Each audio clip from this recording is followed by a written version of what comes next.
Hey Psych250 students, welcome to Spidey's Lair. This is the first video I'm making for Psych250 Abnormal Psychology from Spidey's Lair and not my office. So if you see some weird stuff in the background, please don't get disturbed, right? Well, where are we at? Well, hopefully you've turned in your late papers, extra credit, done all your chapter notes, and are caught up. And now we're on chapter 10. Now, I'm filming this a little bit before we're doing chapter 10, but it's okay if you want to get ahead, assuming you've done all the other stuff. What we're talking about for chapter 10 is substance and other related addictive disorders. Now, most of us can relate to this concept very easily. Why? Because we've had somebody in our family, maybe even ourselves, deal with some kind of addictive disorders. Now, I know some of you are saying, no, I haven't. I'm not addicted to anything. Denial is one of the first stages of addiction, by the way. Think about coffee, caffeine. That's a huge addictive product. I myself am addicted to the substance. I'm freely admitting that. We're talking about things that are pretty serious, and it can, in fact, distort.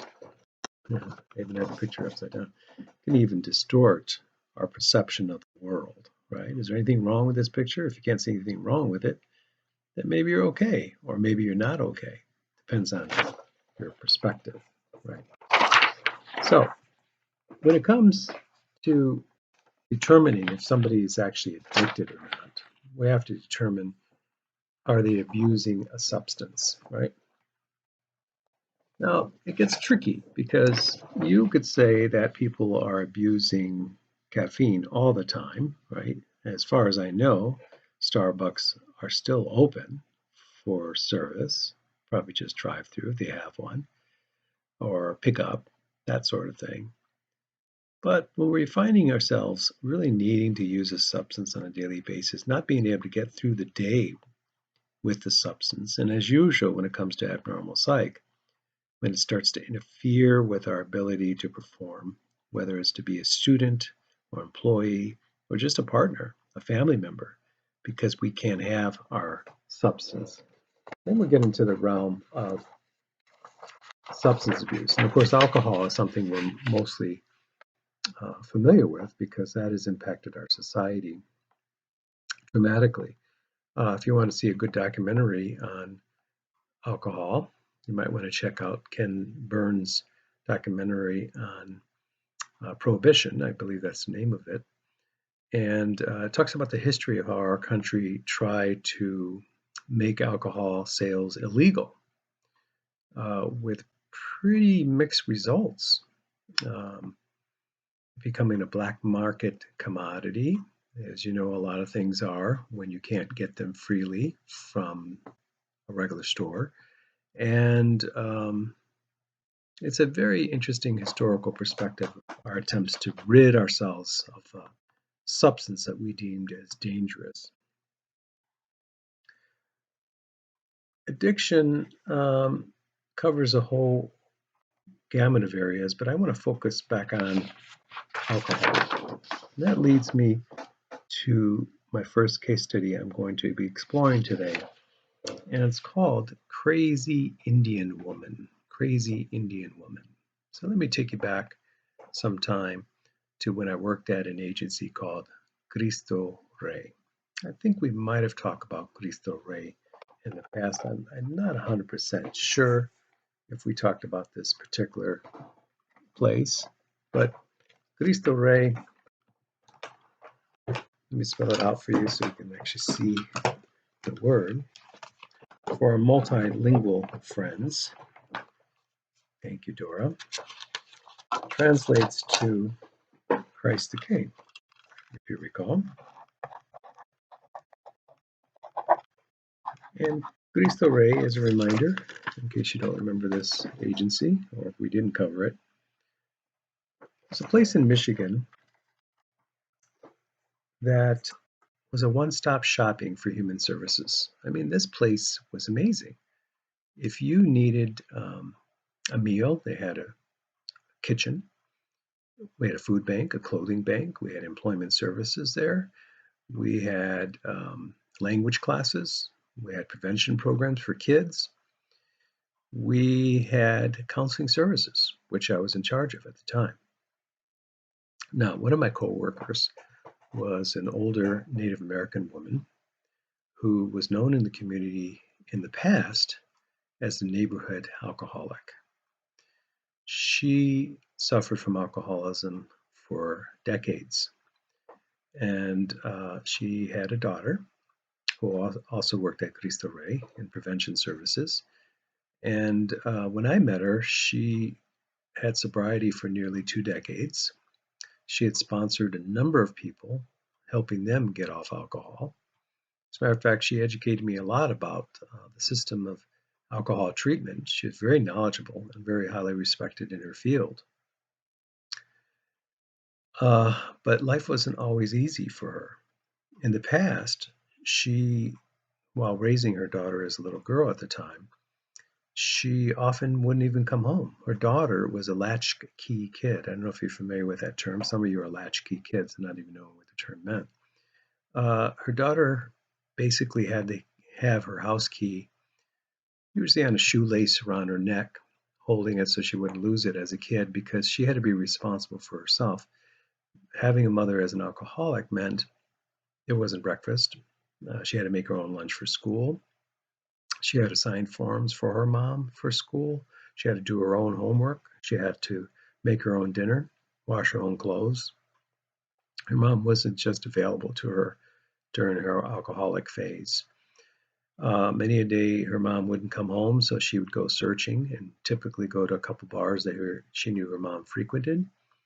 And that's no way for a kid to live, but that was the reality of her situation.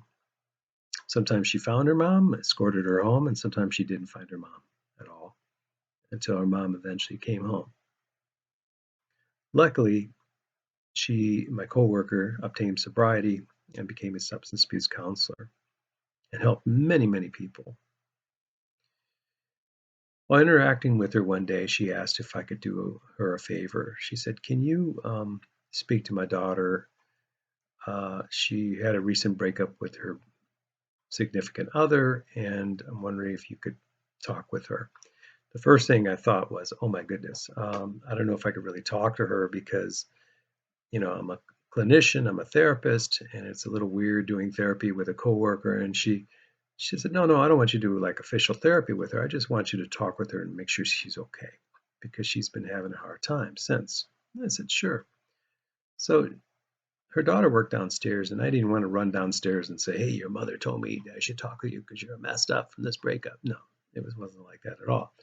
I just would go downstairs for many reasons. Of course, we knew each other and would say hi and chit chat and so forth. And so on one occasion, I happened to just get talking about whatever, and she started telling me about our recent breakup. And I said, well, what happened? How are you doing? Those kinds of things, as any coworker might.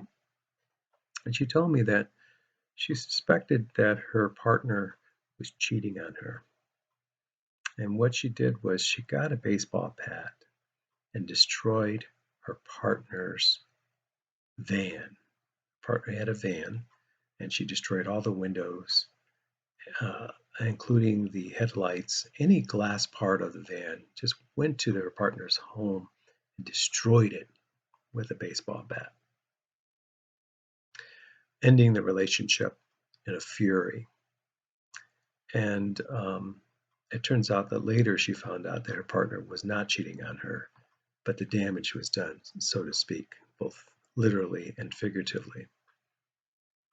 So I heard this and I kind of thought to myself, wow, that's a pretty drastic reaction to an assumption of cheating. I'm thinking to myself, well, why don't you talk it out, find out more information, process if it's true or not? Can I forgive you? Where do we go from here? As opposed to the baseball bat, right? And I asked her in conversation, remember, this is not a therapy session or anything, just as a conversation. I said, do you think your reaction, your rather strong reaction, your anger might have something to do with your mom and not your partner? Now, question, why would I say something like that? What did I imply by saying that? Think about it. Now, one thing I noticed about her mom was that one time I was meeting with her, and when I went into her office, I noticed she had a stack of Pepsi lined up in her office. And I thought, oh, Cristo Rey is always doing fundraisers. Perhaps they're going to do um, some kind of sale of food, to raise funds for the agency.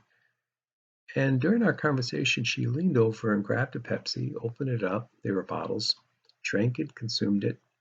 And we're still talking. She put it to the side. I thought, oh, that's weird. She's drinking one of the sale items, but I'm sure she'll compensate the agency for it. And she reached over and grabbed another one and drank that and so forth. And then I realized, and I asked her to confirm it, this was not for sale. This was her own personal stash of substances. She actually had transferred her addiction from alcohol to caffeine. Obviously, addiction of caffeine is not going to get her thrown in jail, not going to get her contacted by protective services by neglecting her daughter or anything of that nature. So it's not as dangerous addiction as it was with her alcohol abuse. So that's a case study of crazy Indian woman. Addiction is something that can happen both physiologically and psychologically.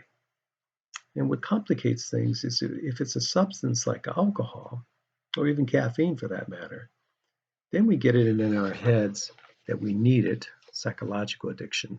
I can dance better if I have some of it, I can think better, whatever.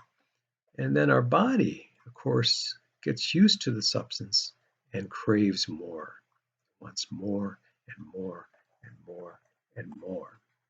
Now, it's not just substances that we can buy on the counter. Sometimes it's substances that we need that's prescribed to us.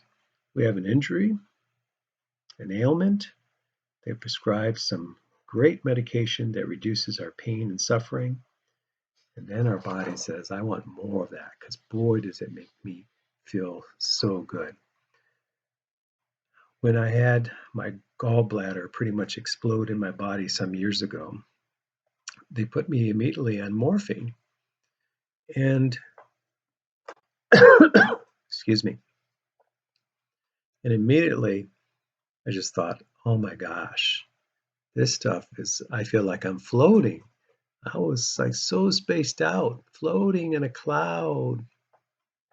And I remember the nurse at the emergency room saying, I can tell you're not a drug addict because we gave you such a low amount. This would do nothing for drug addicts. And sometimes they come in here and they have this and they have that, and they just want the drug, right?